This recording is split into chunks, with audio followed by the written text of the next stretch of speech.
تو گویا سوسائٹی جب تک ان تین چیزوں کو آپس میں مربوط نہیں کرتی وہ کبھی بھی ترقی کی طرف نہیں جا سکتی. کہ ایک اس کی سوچ اجتماعی ہو جس کو الرأی الکلی کہتے ہیں، دوسرے اس میں اخلاق فاضلہ کا نظام موجود ہو، اور تیسرا اس کے اندر اس دور کے حوالے سے اہل عقل نے، اہل علم نے جو بھی تجربات کیے ہیں، ان تجربات کے نتیجے میں جو بھی علوم پیدا ہوئے ہیں، ان علوم کو اختیار کر کے اس سوسائٹی کو ترقی کی طرف گامزن کیا جائے. اور آج بدقسمتی سے ہماری سوسائٹی کے اندر یہ تینوں اجزاء مفقود ہیں. رائے کلی نہیں ہے بلکہ جزوی رائے، انفرادی رائے، گروہی رائے، مفاداتی رائے پر پوری سوسائٹی کے اندر نظام کھڑا ہے، ہر شعبے کا نظام. اخلاق فاضلہ یا عالی اخلاق یا بلند اخلاق تو کیا ہونے، بہت ہی پست قسم کے اخلاق، کھینچا تانی والے، طاقتور کمزور کو لوٹتا ہے اور مہذب کہلاتا ہے. آج آپ کی سوسائٹی کی جتنی بھی مہذب لوگ ہیں کون ہیں؟ جن کے پاس طاقت ہے، جو لٹیرے ہیں، جو استحصال کرتے ہیں، جو جبر کرتے ہیں، جو استبدادی طاقت کے مالک ہیں، ان کو اخلاق والا کہا جاتا ہے. تو گویا اخلاق کی تشریح ہی بدل گئی.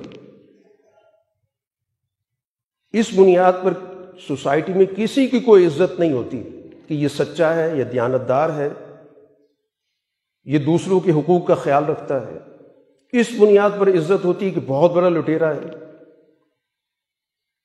بہت بڑا بدعنوان ہے، لوٹنے کی مہارت رکھتا ہے، جھوٹ بولنے میں اس کا کوئی مقابلہ نہیں کر سکتا،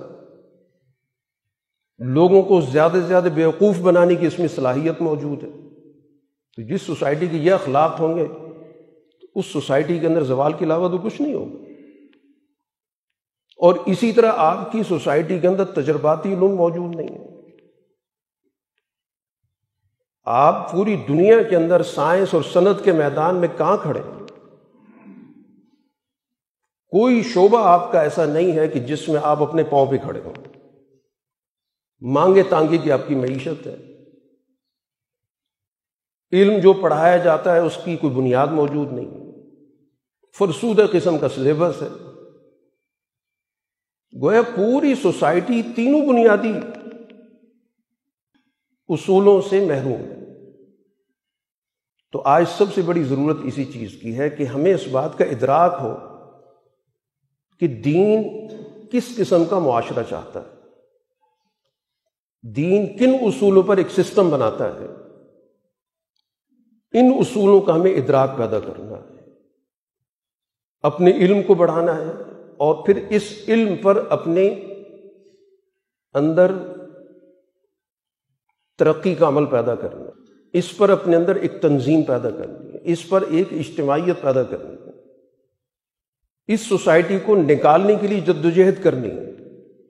وہ ان تینوں چیزوں پر ہوگی کہ ہماری رائے اجتماعی ہو، ہمارے اندر اخلاق فاضلہ کو اختیار کرنے کی جدوجہد کوشش موجود ہو، اور سوسائٹی کے اندر دور کے تقاضوں کے مطابق علوم کو ترقی دی جائے.